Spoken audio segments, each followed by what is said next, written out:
હાલો મિત્રો, અત્યારે આવ્યા છે આપણે ખૂબની ખોડિયાર. તો બાપુ પાસે મુલાકાત લઈએ કે આ માતાજીનું પ્રગટ્ય કેવી રીતે થયું અને કયા સ્થળ ઉપર બેઠા એ બાપુ આપણને થોડીક વિગતવાર વાત કરે. જ્યારે ઝાંઝમેર ગામે ખીમાજી વાજા રાજ્ય કરતા હતા. એ વખતે મુસલમાની ફોજ આવી, બાદશાહ આવી ગયો કે ઝાંઝમેર ગામને ભાંગી નાખવું. એ વખતે માતાજીની સ્થાપના ગઢ ઉપર હતી, ઉપરકોટ ઉપર, ઝાંઝમેર ગઢ. ઝાંઝમેર ગઢ 6 મૂર્તિને ખંડિત કરી. ને જ્યારે આ મૂર્તિ પર ઘા કર્યો ને તરવાડનો, આ મૂર્તિ પર ઘા કર્યો ત્યારે એક હામટા ભમરા નીકળ્યા હતા. હજારો કરોડોની સંખ્યામાં ભમરા નીકળ્યા.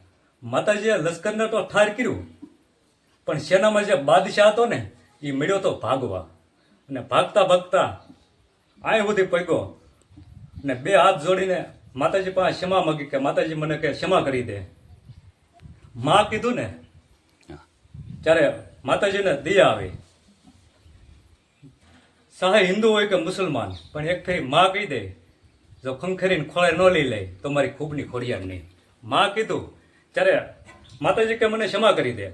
ત્યારે માતાજીએ આ જગ્યાની અંદર ખૂબની ખોડિયારે એટલું કીધું હતું કે તે મને માં કીધી ને તો કે હું ઝાંઝમેરથી એટલે સુધી આવીશું, હવે તારે મને મંદિર બાંધીને અહીં દેવું પડે.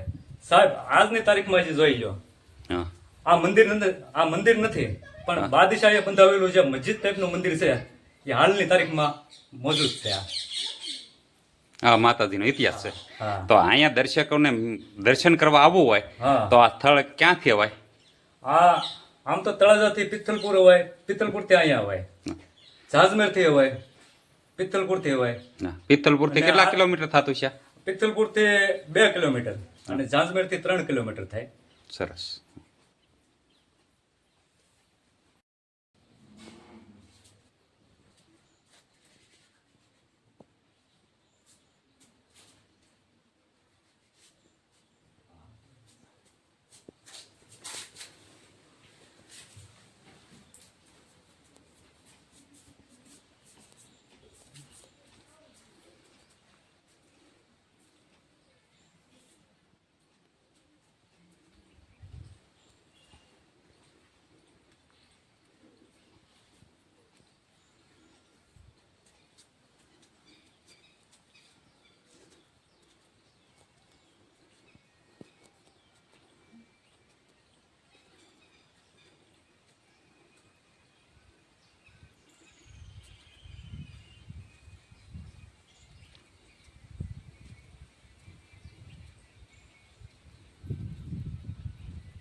જય માતાજી. આવો આવો.